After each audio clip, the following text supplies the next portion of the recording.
Habari yenu nyinyi? Mumekucha? Mmesindeko? Haya. Oh, yes, welcome to today's Ruby Meetup. We're covering Rails controllers for today. Oh, it's it's controller himself taking you through Rails controllers. Oh, before we started, what's a controller? Any ideas? Huh. What's a controller in a... Ha. Ha. Okay. Yes, Musa.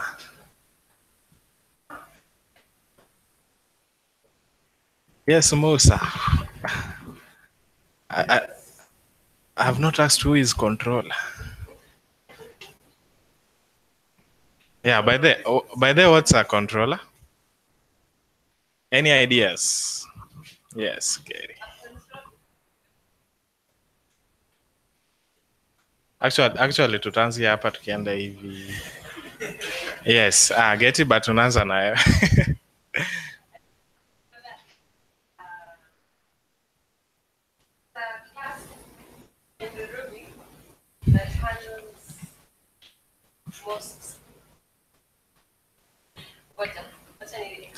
Most maliza tu. A controller is a class in Ruby that handles all requests that are sent in and directs them to the view. Yeah. Yeah. You're right, actually. Musa. Yeah? Nime randomize.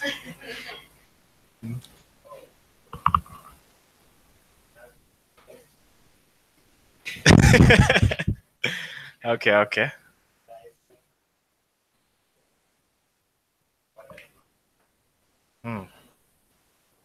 Ende kusema. Okay, well, Moses. Oh. Okay, nice. Awesome. Man. Hey. Mise, what comes into your mind when you... Yeah. Controller.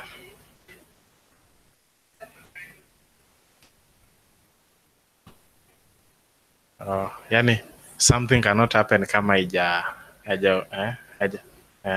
Okay. Okay. Steven, what do you think of? Ukisikia tu controller, nini na come in your mind?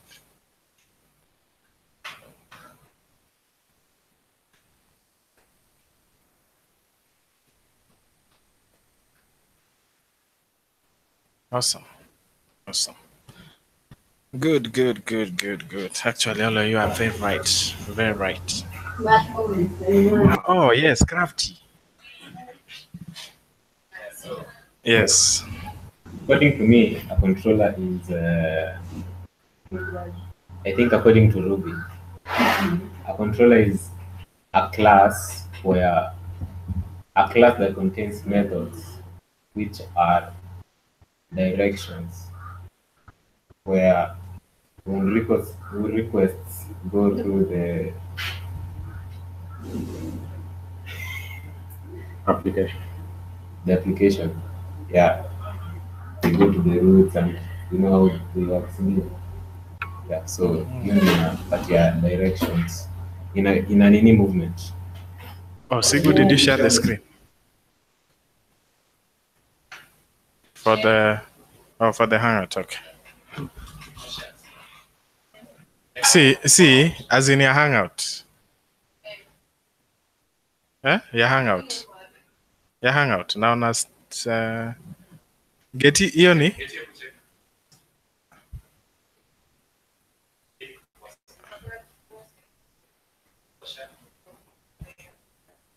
Logo.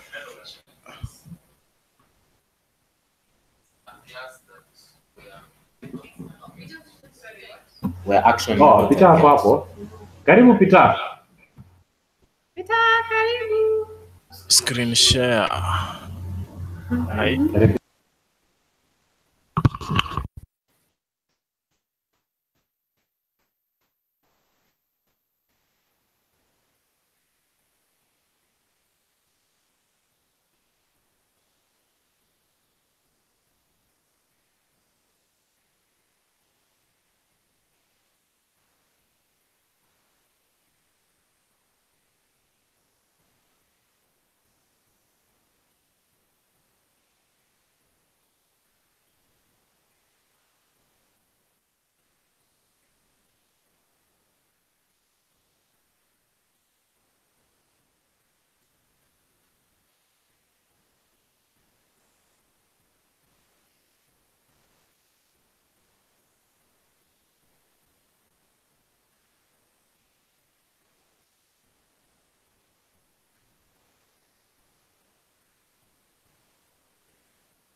Oh.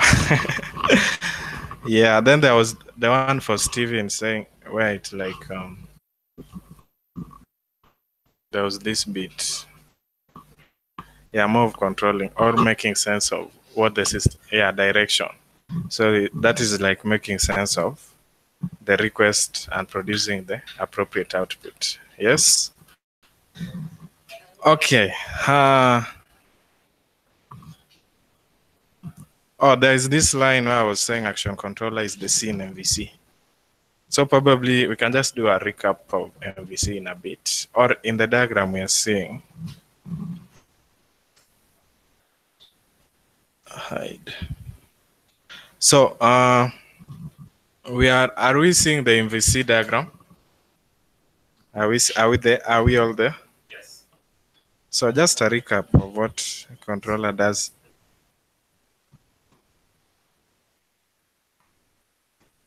Okay, there.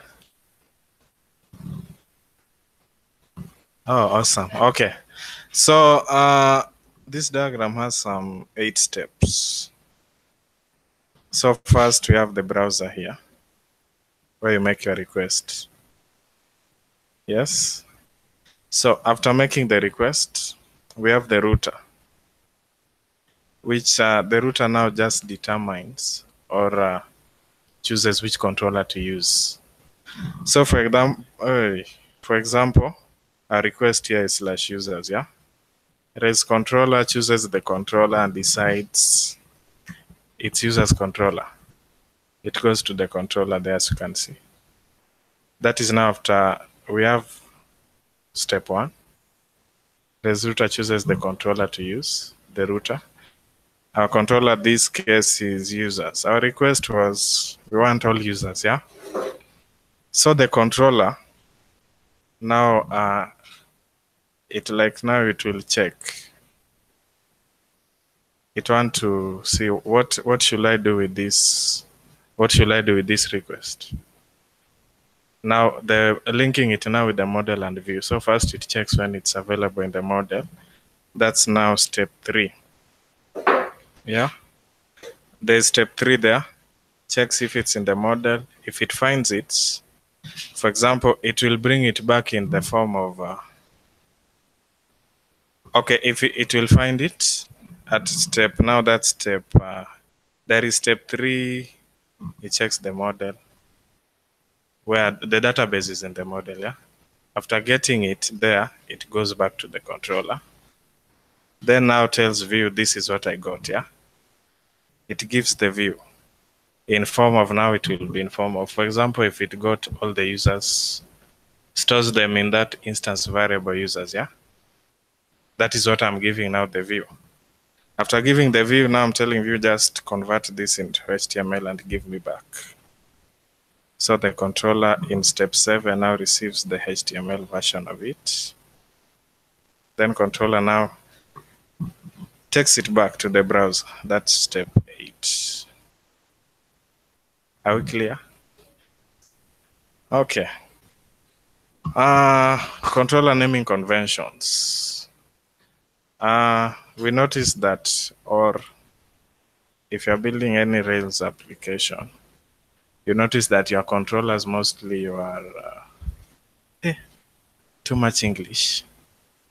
Too much English. Too much English. Oh, it's Peter. Hey, Peter, are you following? Hey, Peter anashangaa bana kwani. Okay, so huwa tukiunda nini? Tukiunda controller zetu.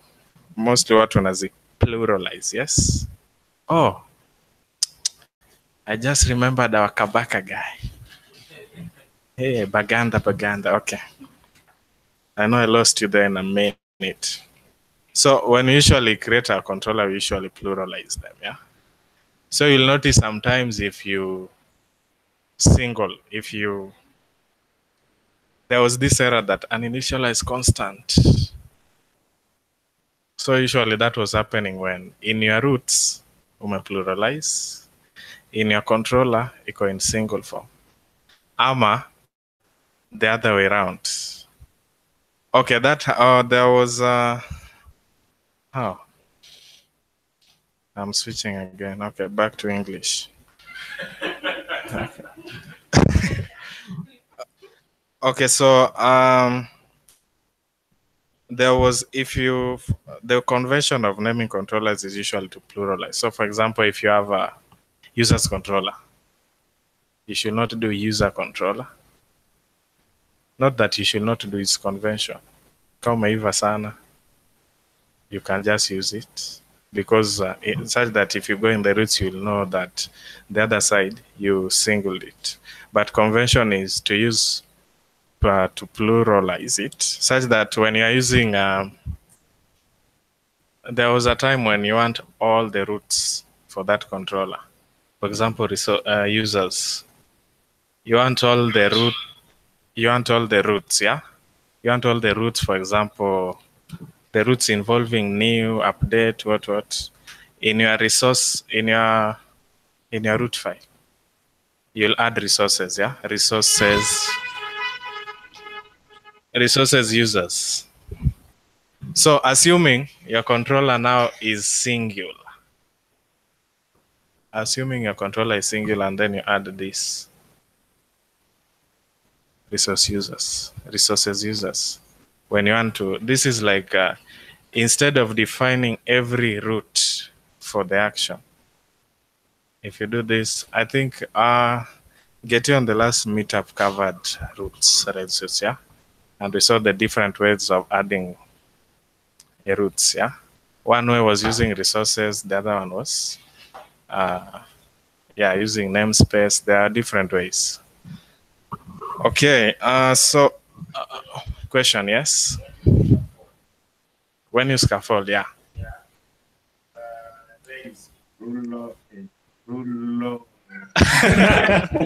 Pluralize. Plural. Hey. Oh, I haven't tried that out, but though I haven't tried it, but I think.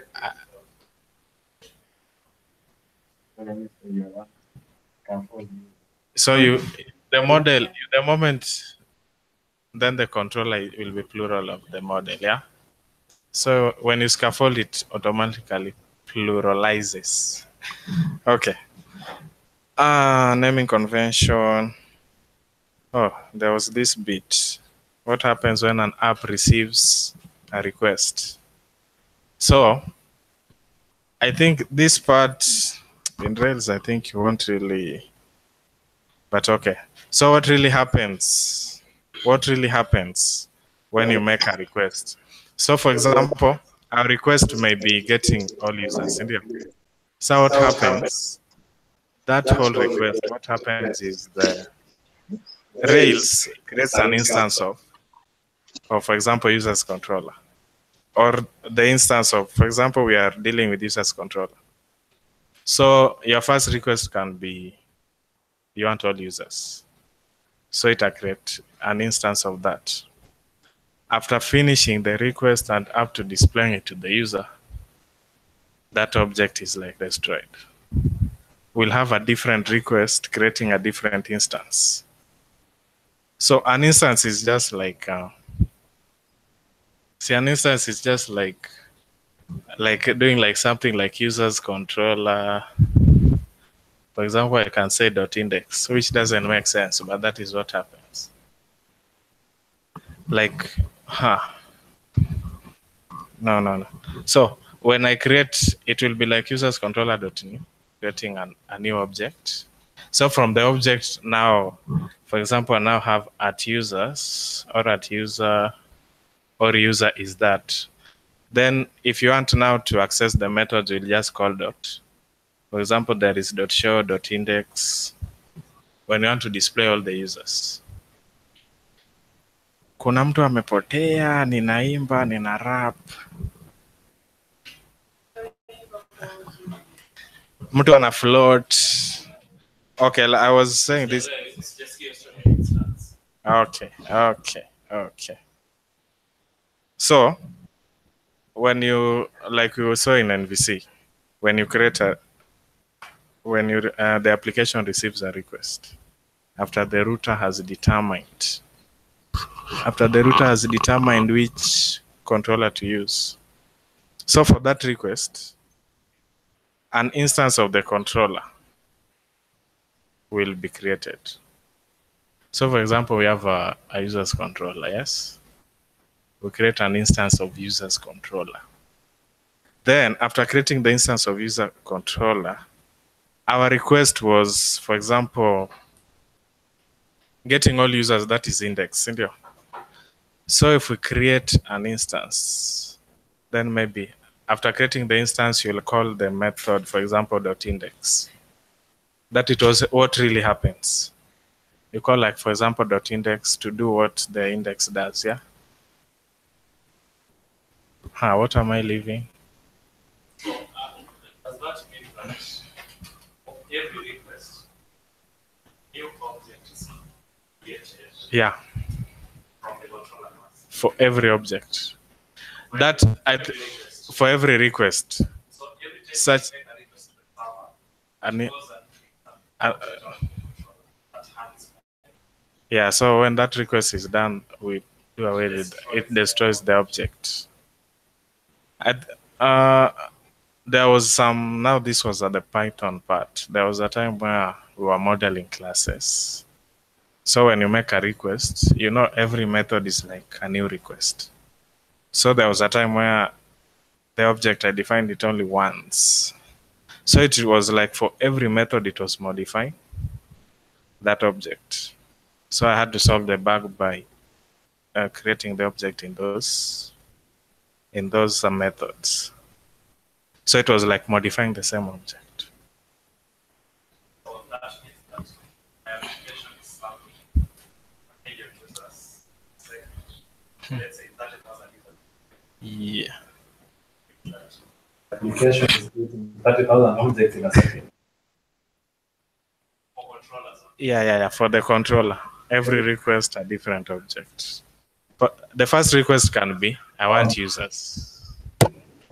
Okay. But the first request can be dealing with users. So I have an object just doing the request for getting users. After I'm done with that, destroys it. The next can be finding just one user. So that also creates another That's instance of the controller yeah. that deals with that. So it means that getting requested for a profile website. Yeah. And an object It's created for her request, Now, yes. The next time she requests for a friend, another object is created. Just, yeah. Yeah, I think that's basically what that bit of creating an instance of the controller each time a request is made. Okay. Inheritance hierarchy. So you noticed in your controllers, sometimes you inherit from action controller base, sometimes you inherit from application controller. So From the hierarchy there, you can notice something that Getty said, that a controller is just like a type of a class. Yes, because you can see there we have basic objects. There's abstract controller base. So assuming I have my static pages controller. So in my code, it will inherit from application controller. And the application controller itself inherits from controller base. Let me do something here. Oh, are you guys seeing the screen? Oh. Yeah. Okay.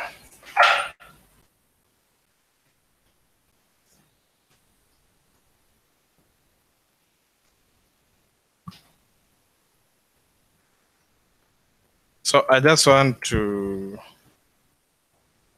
I'm using it's the local support project, just to show these.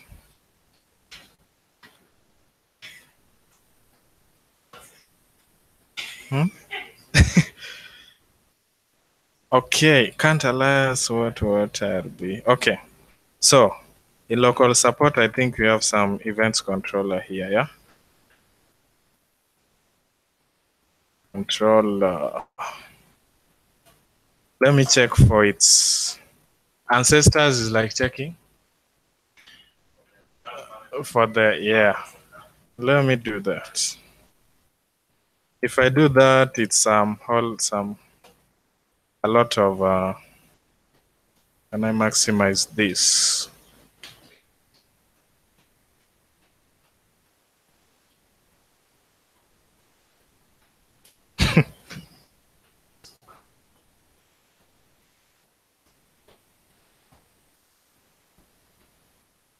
Okay, so ancestors, we are seeing a lot of things going on there, but what I need is the ancestors minus the modules included in this, that included modules. We can see there from the hierarchy, we are seeing the events controller, application controller, the base there, the metal that you are having here. Oh boy. That we are having here, these ones. Okay, the basic object, all that. From here, from this list. So you can, there was this bit where I'm just saying, show me the ancestors, but don't include the modules that this class, the events controller, is mixed with. If I do something like, let's check for, I was doing something yesterday. Okay, application. Let me start with events controller. Let me see it's superclass. Superclass is application controller. Let's see. It's class. We are back here, of course. Yes. Welcome. Man. Welcome.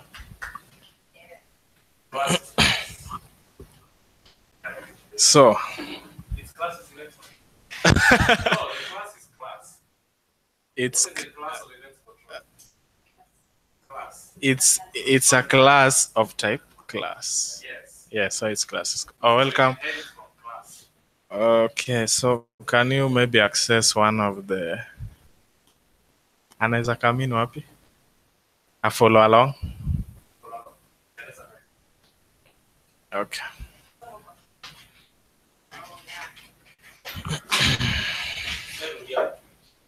Huh?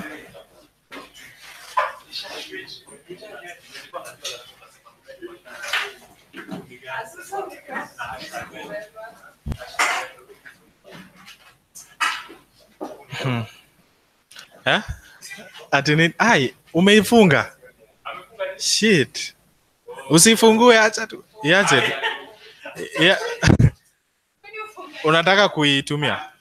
I can guess the events controller class. Yes. Me too. Oh, so oh, so what are we doing? So we have started. Eh? Anaona hapa. Oh, oh. So we were just beginning race controllers. Then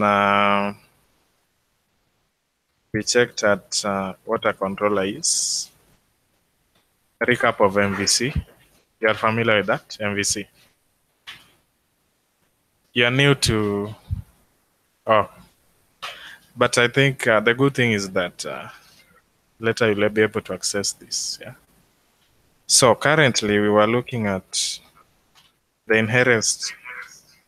inheritance hierarchy of controllers.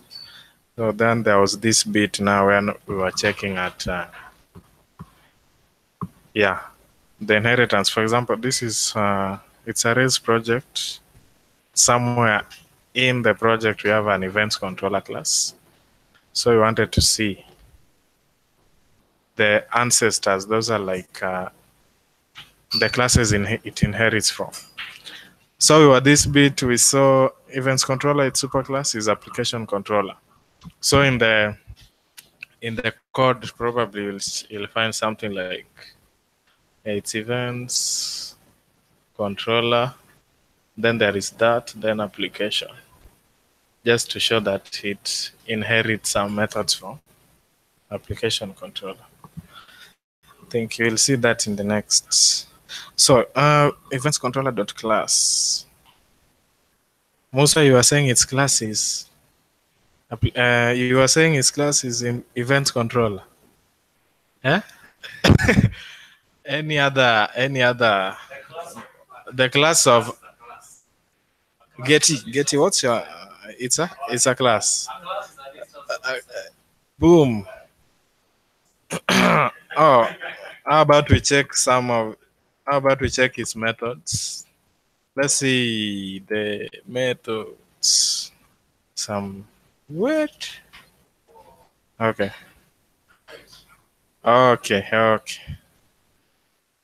So, but this does not mean that all these methods are defined in the event controller class. So, where does these events come from? So, for example, let me do dot included modules. So, for example, events controller. Let me look at one. There is which one?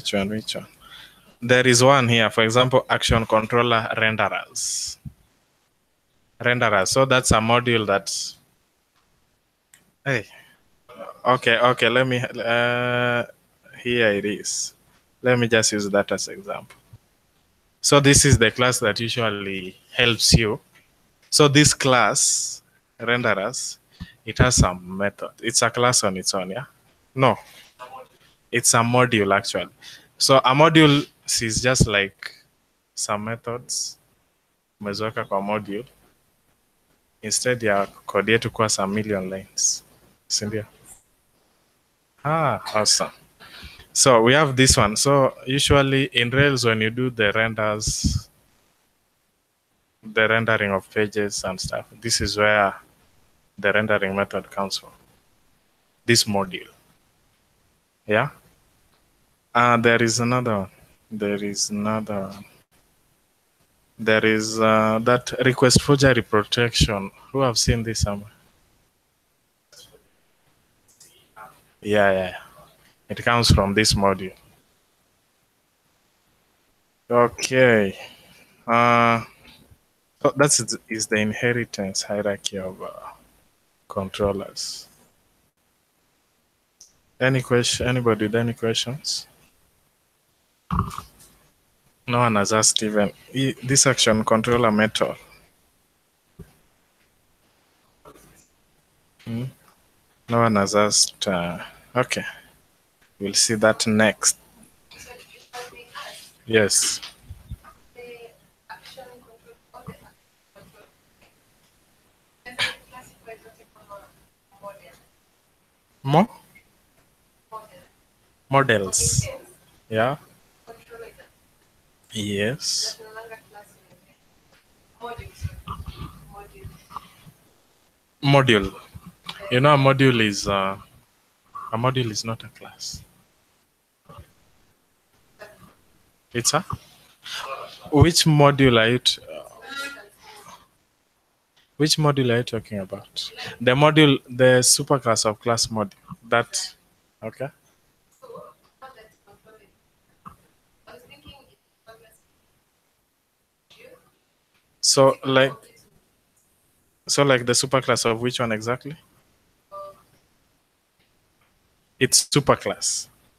So its superclass is the immediate the immediate inheritor, which is application controller. So if we ask static pages controller for its superclass, it's application controller.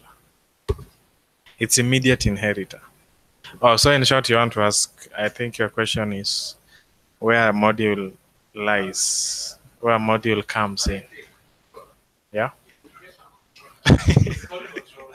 So if you create a controller, you start by writing class events controller, and you inherit from application Application controller, yes. all the time. Yeah. So you have to inherit. So since it's a class, it's an instance of A class, yeah. That means its class is It's a class, yeah. And its class inherits from and its class inherits from the module. module, yeah. So like in this case, abstract controller, let's check for this. The class of, let me use abstract controller base. Let's see. Mm, abstract.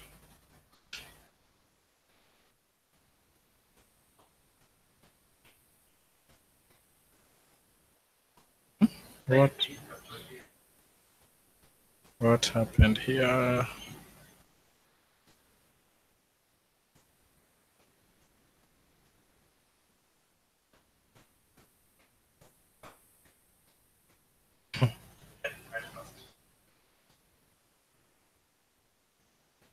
Capital B. Okay, that's super close. Just before you get back, Or what is our expectation? yeah. So I think this is a module. This abstract controller. Hmm? Is it a module? Huh? Nasema? Oh, kwa slide. Oh, yes, iko. Is that a class? No, that's a class. Yeah. So this is just a class. It's a class abstract controller, which is an instance of class. So, what do we expect to be superclass? Yes, object. Go back to this thing. Yeah, it's object. This is like having a class person or a class event asking for a superclass. Yeah. Then asking for it. Yeah, class crafty somewhere, class TV, asking for a superclass. So you're expecting object. So can you assume in the way it's source Yeah. that abstract controller is actually very generic? So like where the abstract controller, yeah. Or it's a class that inherits It's from no one, yeah. which means it's super Because will be an object. I think it has to inherit from. No, you don't Okay. explicitly inherit. Yeah. So it will be a class. Oh yeah.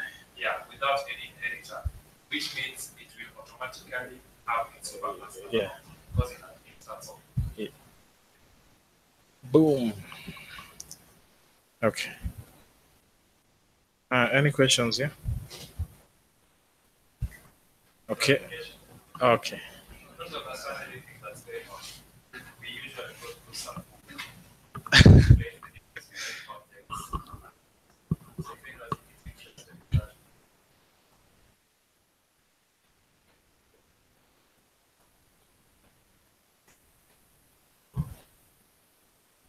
Oh, like the how you do it in Python. In Python, you always inherit from object.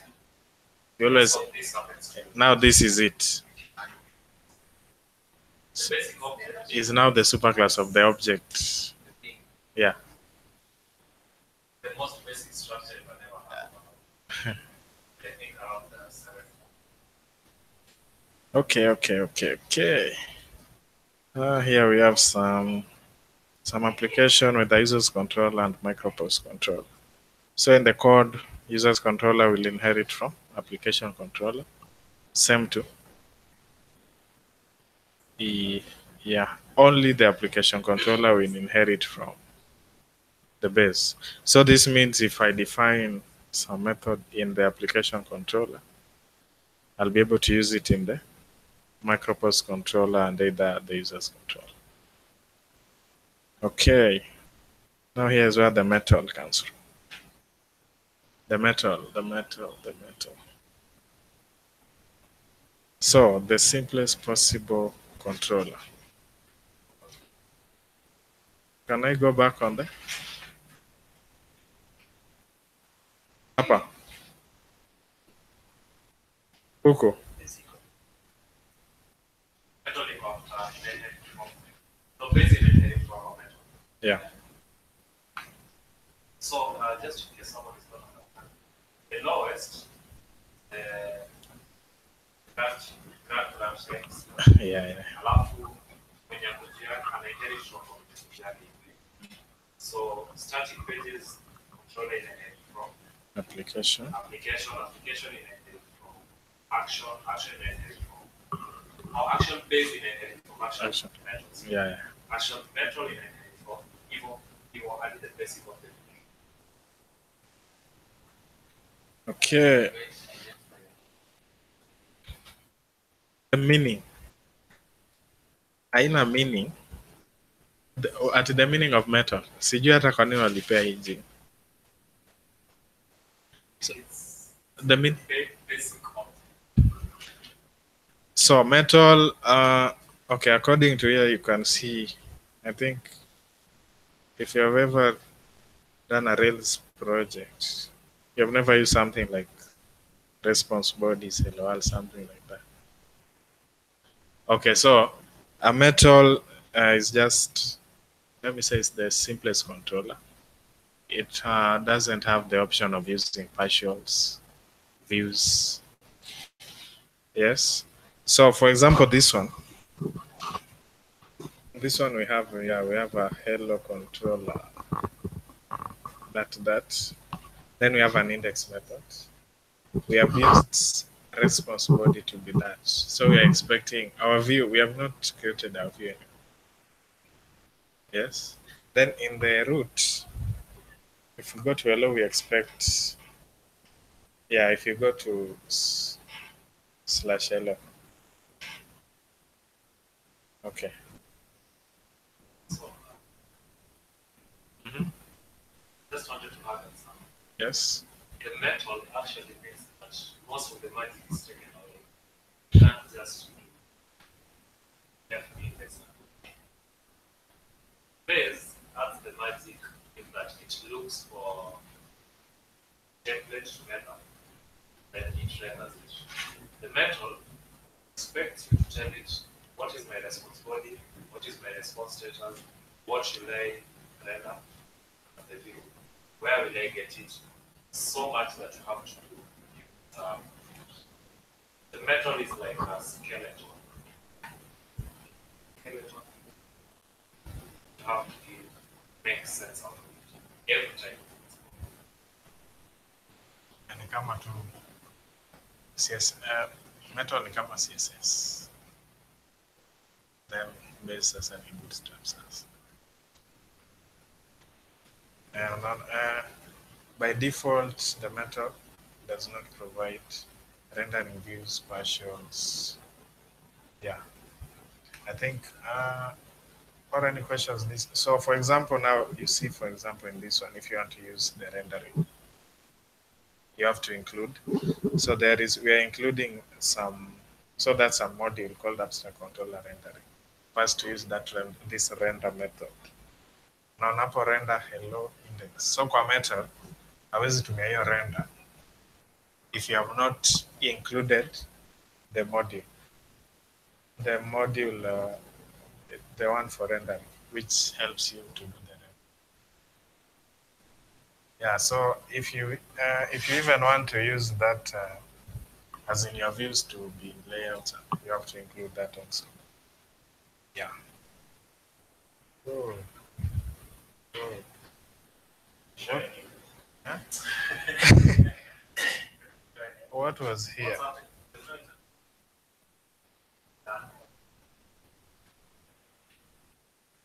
Oh, I think we had done this bit, yeah. Using Red C, checking the ancestors, the included modules. We've done this bit, yeah. So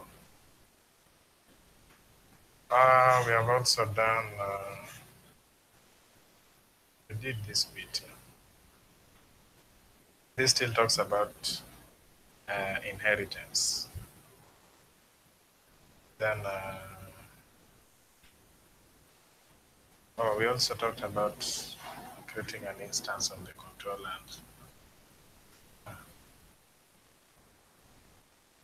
We talked about, okay.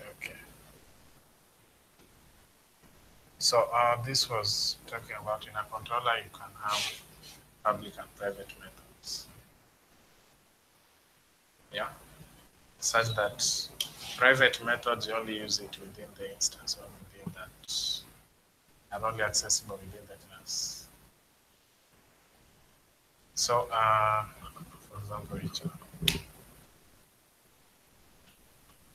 for example, that's why for example, in my application controller, if I define some method there, I am able to access it in some other controller.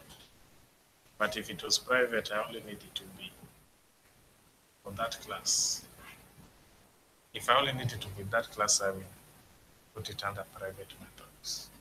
So can you change a controller by any other class? Okay, yeah. So, for example, we can have any class. Then there can be that method that you only want to be cannot be available in. You cannot call it from outside. It's only available within that instance alone. So you'll treat it, or you'll define it as a private method. Just adding private and the method you want. So, private methods. Example. Let me say I have which I want to use one that you've used most in drinks. For example, no, user params. Yeah, that's my day. User params. So, in that situation, when you have to do some kitchen work, clean things out privately, then you come back and give the result. You can have that in private. Anything you need to do privately that no one needs to care about how it happens. Like whenever you have a request to the controller, you need to check if everything that comes in is allowed. Yeah. You just go to this.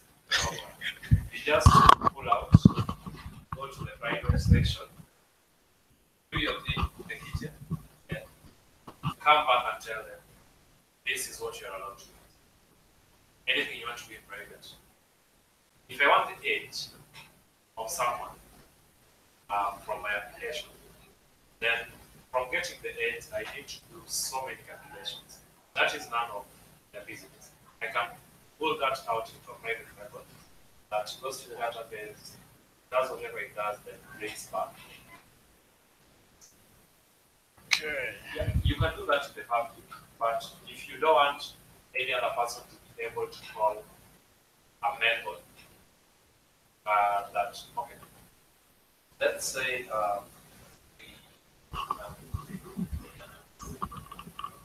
yeah, the user params. It's a method that you don't want to call outside the user control. Yeah.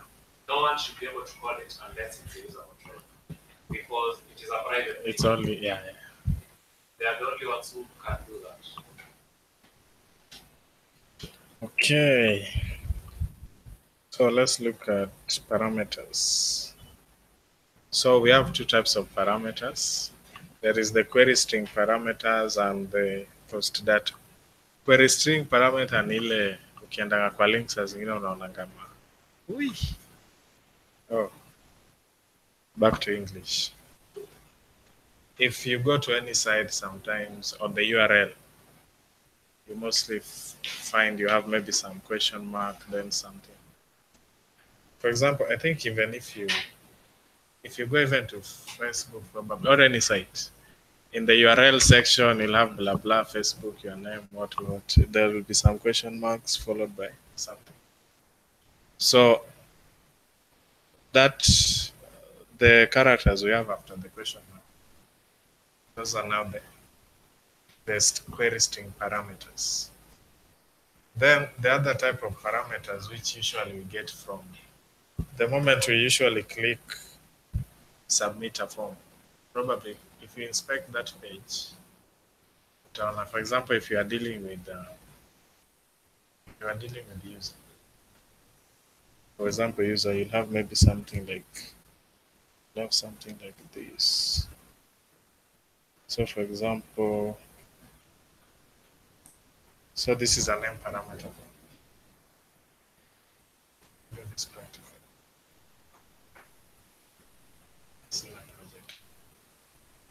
Utaona hapa.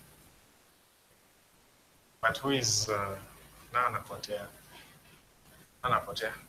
Nataka tufanye practical. Kuona query string parameters uko kwa URL uko juu na kuona post data. Data type of data.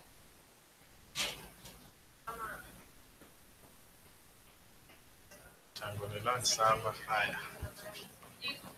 Yeah? Hii iko fast. Sasa sikia sasa. Hey. Okay.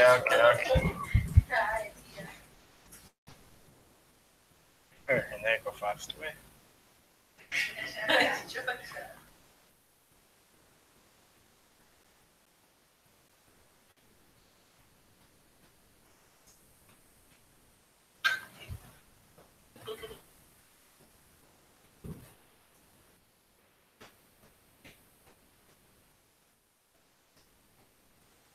Hi. Serious? It's too fast for him. Serious. Hey.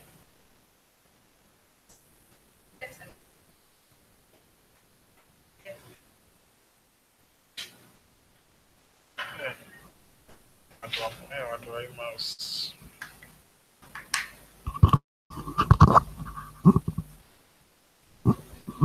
Hey. Sasa ubaya mtaa.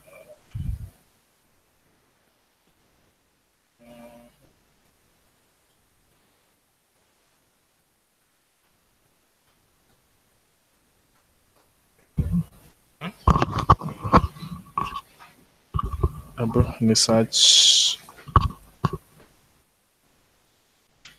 best to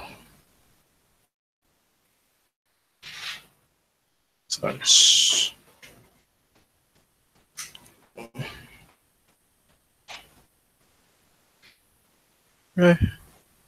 Din. Oh, search. There's a search body. Yeah.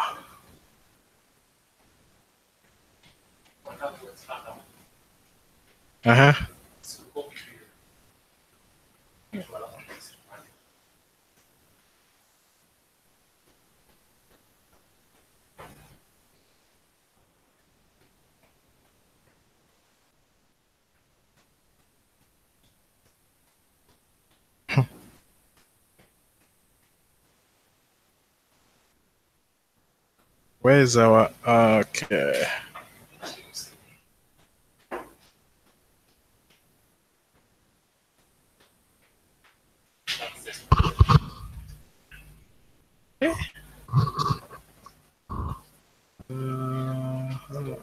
Yeah.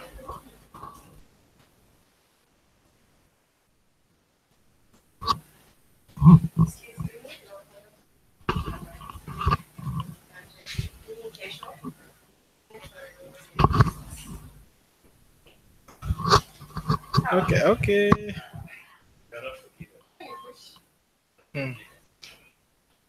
Oh, kama unaona hii example ya hii link hapa, vile tuliclick search huko juu kwa URL tulikuwa na hii link hapa.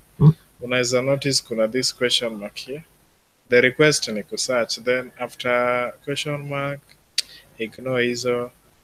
Kuna hii for example q is equal to test2 and commit is equal to search.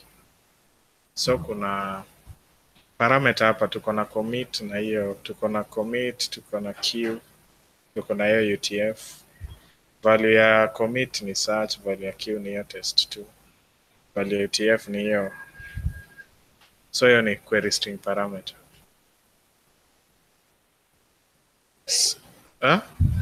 Query string parameter. Hii ingine, so kuna post.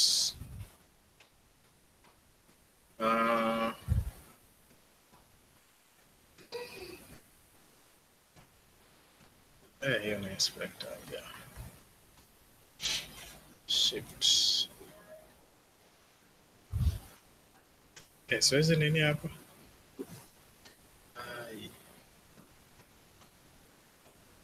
So I have to go here.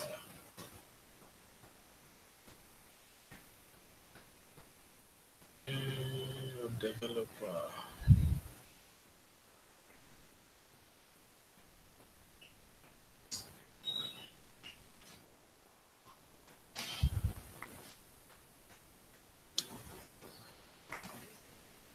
Is the 500 server error related?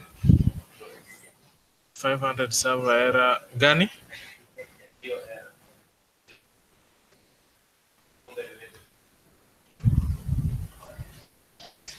500 one error yako? Server error. Server error ni ya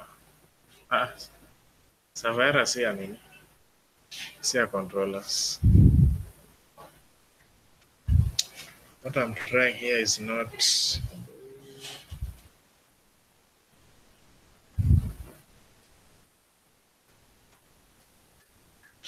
debugger.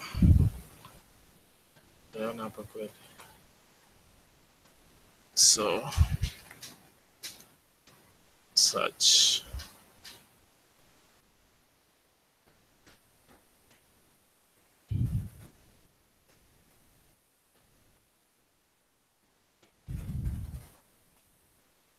Hai. Inakaa mtaona kitu nataka.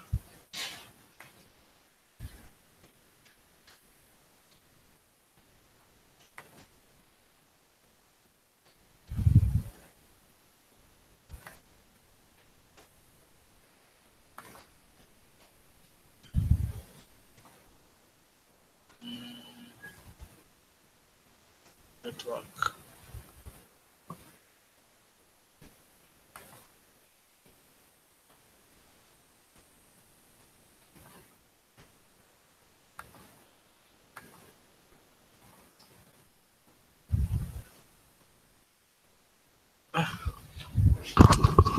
Inakaa mtaona post data.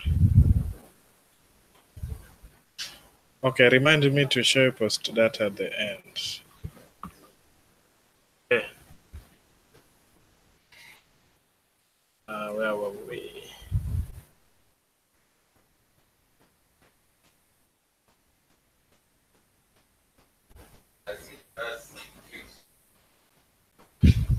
Hey.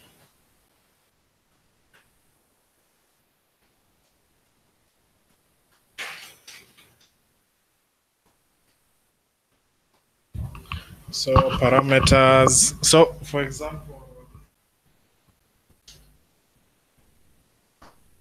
So for example here, so when we want to access a query parameter, for example, kuna method ya index hapa tuko nayo. So kama unataka kuaccess sasa ile query parameter huko kwa browser. For example, ile ya hii yenye tumeangalia sasa, uliona ati status is equal to search. So kama unataka kuaccess, maybe utaangalia kama status is equal to search, nifanyie hii, si ndio? So for example, hii kama status huko ni activated. Hii ni an if statement. So for example, if status ni activated, show me all the activated users. Though don't mind that for now. Then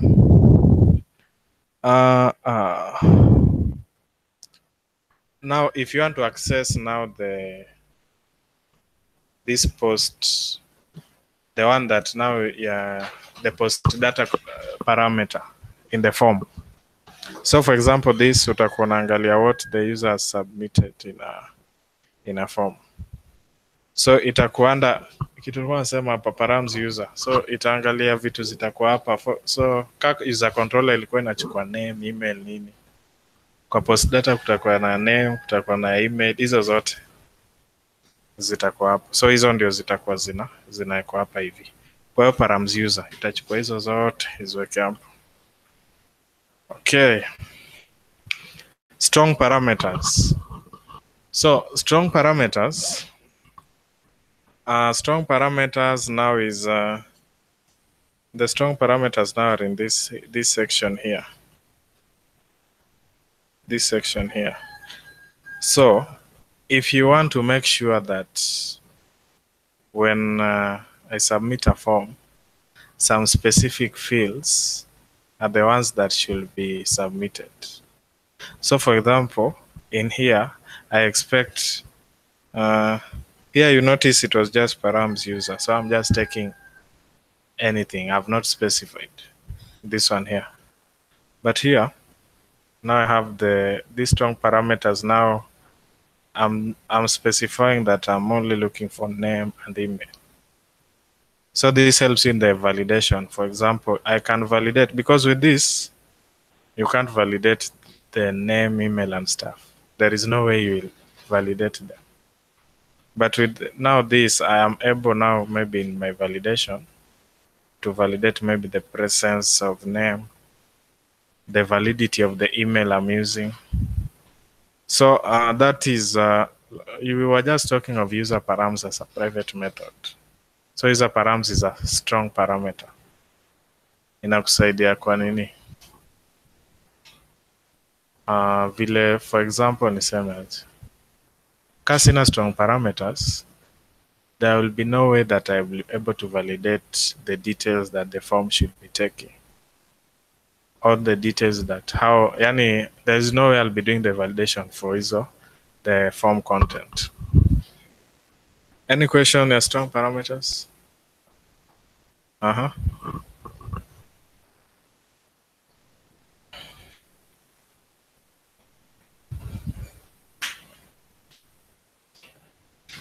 Siku kuna kitu nilikuwa najaribu hapa. Or it's because I'm in a Mac.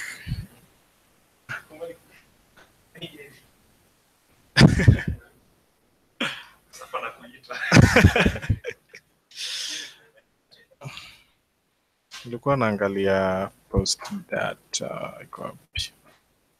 So nini?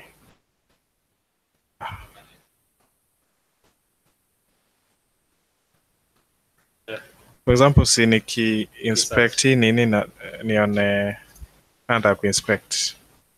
Search hiyo. Alafu nataka kuona the data. Hapa.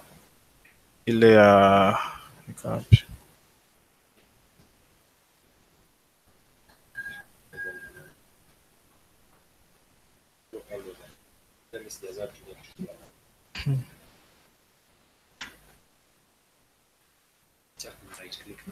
Si ndio ulikuwa nafanya right click?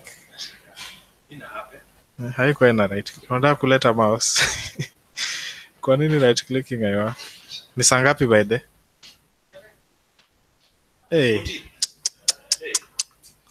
Man, I should be summarizing. I should be summarizing. So nataka ni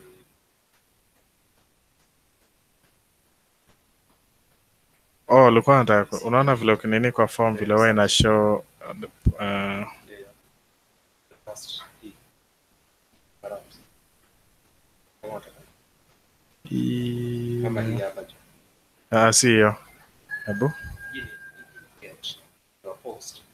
post data ni si unaonanga kwa form, for example ukijaza form kwa HTML inakushoingi in this form. Oh, unaelewa? Hii kitu. Oh, yeah.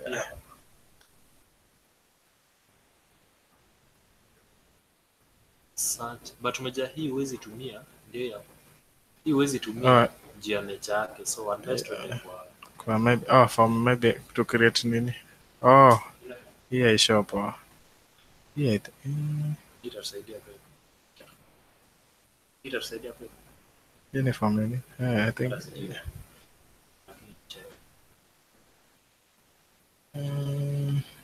Hii pia itasaidia.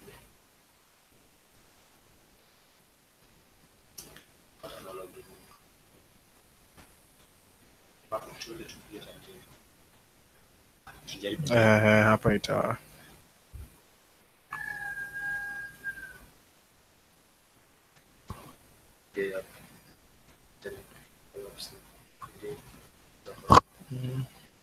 yeah.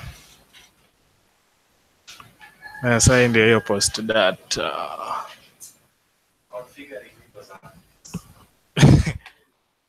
Like you can see here, we have user password. Kuna nini nyingine?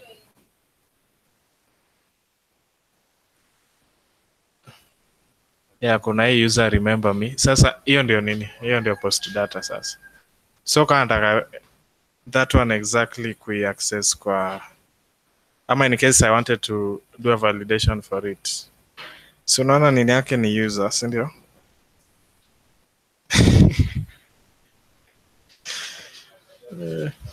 So hiyo param search inaitwa user. Let me go back here. So hiyo ndio hiyo param search. Then huko tulikuwa na password na nini. So for example kama ulikuwa nataka ile tu ni ilikuwa tu password na nini, name na password ndio nitanini hapa hivi. Itanisaidia tu generally for validation na kuspecify the inputs or what I'm expecting to be permitted. Otherwise, without using the strong parameters, there will be no way nitafanya validation ya hizo nini. For example, password vitu kama hizo. Okay, I should be summarizing. JSON parameters. So kama hii, kama ulikuwa naunda API, vile tu mmeona, you have seen in the form we have this. So this is like the name of vile tumeona tu hapa. Here user ndio hii, si ndio? So in case you are doing a API, vile una submit content, so you submit them using JSON, yeah? So we have this, and the value of name is that, value of email is that. So the controller will receive name with the value controller, the email with the value that. Any questions? Any nani ana float? Any? Yeah? Oh, people are okay. Boom. Hey, and that's our Ruby meetup for today. Thank you. Yes. So, how was the meetup? What was your expectations? Were your expectations met? Oh, ulisema uko new kabisa kwa programming ama kwa language yako ni gani?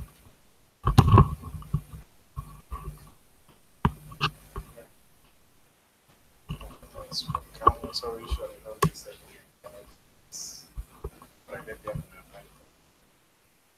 assume to introduce JavaScript. Yeah. We are soon to start JavaScript. That's what JavaScript also. Currently, we only have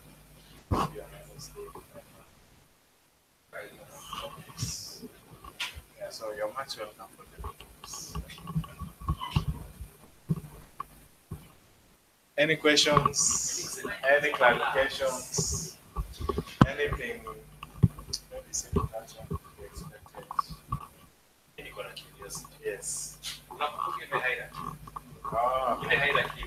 yes. Nataka kuidig kwa source code. Unaweza ni allow. Unataka? Sahi. Oh, I think, for example, nataka kuona vile kwa code vile inakaa. Kwa code ya Rails. Yes, that would be nice. One, for example, hapa nilikuwa naongelea tu. Yeah. Now that we have some extra time, our meetup is done. Curiosity tu. Hatuna extra time, si ndio? Hatuna extra time.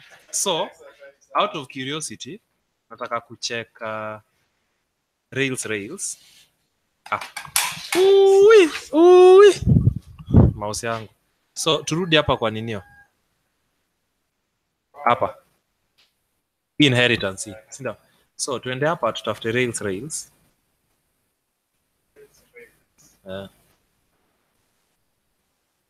Meetup.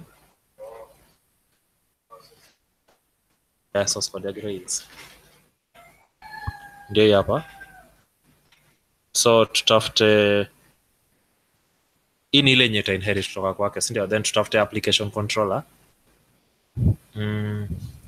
Action controller. Inakwanga kwa hapa sasa ndio guess wakinaanza. Inakwanga kwa active support.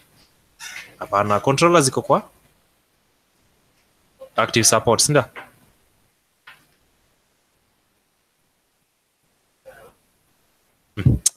Tusijitese, tufanye hivi. Hii inaitwa application controller, tuisearch hapa.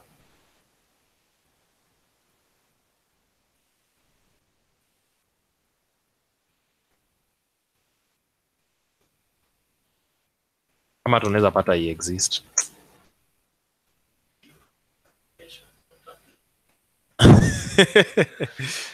Application controller, si ndio?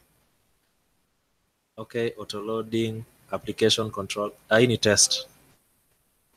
Hii ni generators, ita generate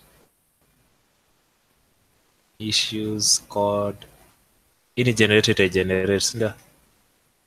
Rails application controller. Welcome.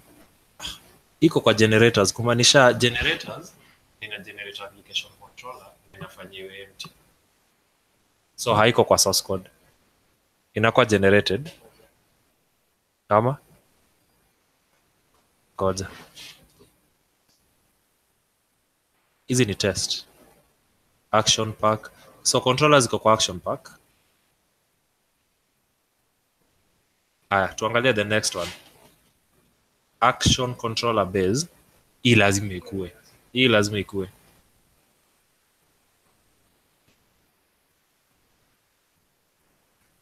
Action controller. So action controller tuangalie. Ndio hapa.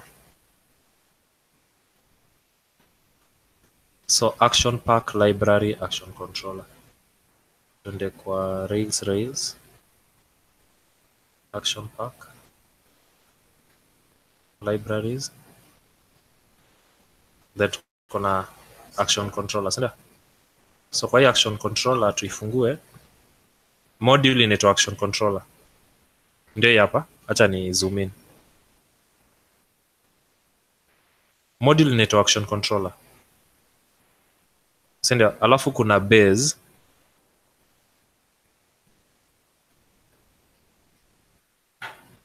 Action controller extends active support these autoload. It autoload base, metal, middleware, renderer, blah blah blah. Tutamanage kupata hii kitu kweli? action controller. Hata mimi sioni. Oh, ndio action controller base.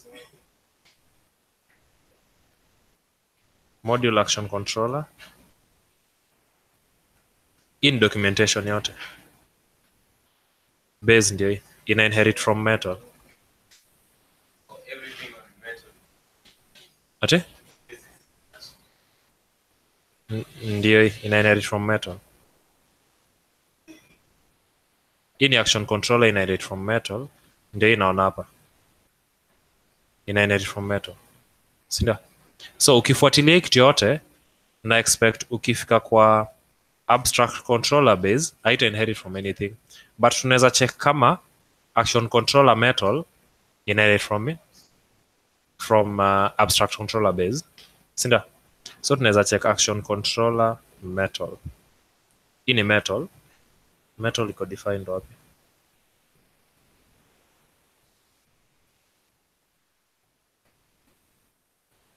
Action controller metal. Oh, metal iko kando. Iko kando. So tuende hapa kwa action controller metal, ndio hii action controller, then metal ndio ina inherit from abstract controller base, ndio hii hapa. So tukitafuta abstract controller base tuone to confirm I inherit from anything. Sikufaa kurudi hivyo. So abstract controller base inafaa to confirm I inherit from anything. Hii ni action controller, abstract controller, then base yake ndio hii. Aki isi inherit. Abstract controller base ndio hii. I inherit from anything. So tumeona at least tukaangalia kwa source code hii kitu yote inaenda. Ikienda hivi hadi object, then object unajua ina inherit from basic object. Thank you.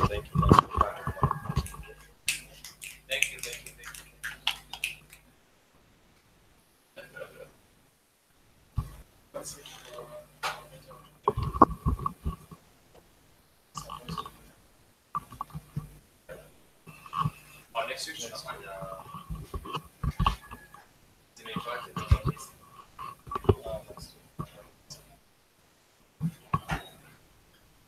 tunafaa kudecide sasa tunafanya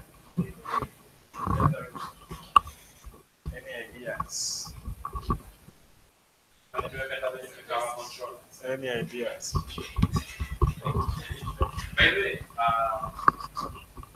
tukimalizia, thanks for coming. Ulisikia aje jetu?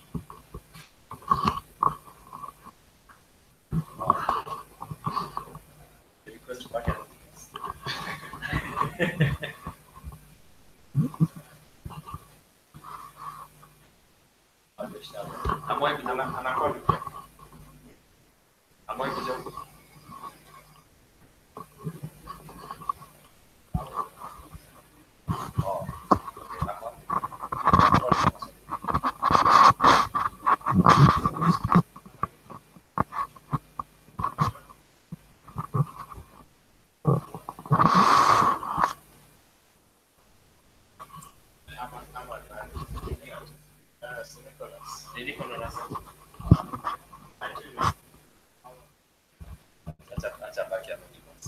So it's okay, thanks. So what tuna meet up every Wednesday. Unaweza so hata sisi tuko but kama unaona huyu amecover hiyo area, so it's better knowledge than us.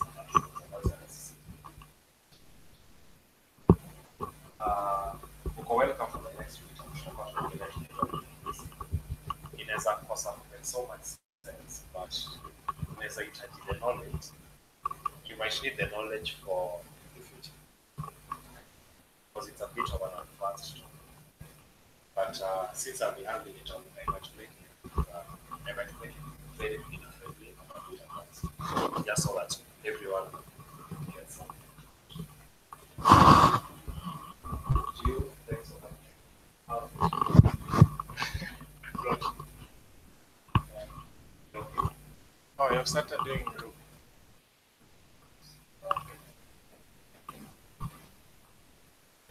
Okay, so most of what we covered, some of the discussions that you are having were actually based on what we have discussed previously. So a bit of consistency might be of help. And there's a book, as I promised earlier, that I can share with you guys to help you understand objects, classes, methods. We usually assume that we know enough. Someone explains to us some complicated stuff. That's the moment we notice that. Yeah, we actually don't know enough. We know that much. Yeah, tutajua tu. So sometimes you ask me, by the way, guys, can you allow guys to join the mobs? Yes, ndio ilikuwa ile time tulikuwa tukit. Ati? All our mobs. Yes. Yes. Because every day we have what we call mob sessions. And for the mob sessions, we sit as a group, discuss something. Today we had a problem that no one was able to solve. We spent an hour thinking about the problem. Not a solution came out. That's also how. So you can join us probably online and contribute. Now, during these mob sessions, we talk deeper into things like that. This is a class. What does it belong to? How do you, we don't cover this much information. So we take time and discuss it within the hour. We will be posting links on mostly Twitter. We'll be posting links on Twitter. And also on Slack, posting on Slack.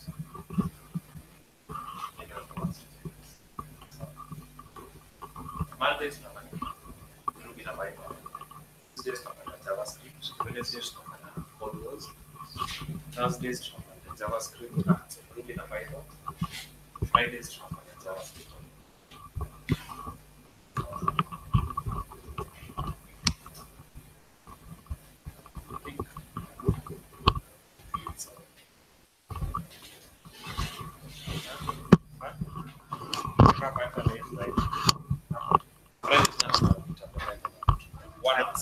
Uko Telegram? Napataje updates?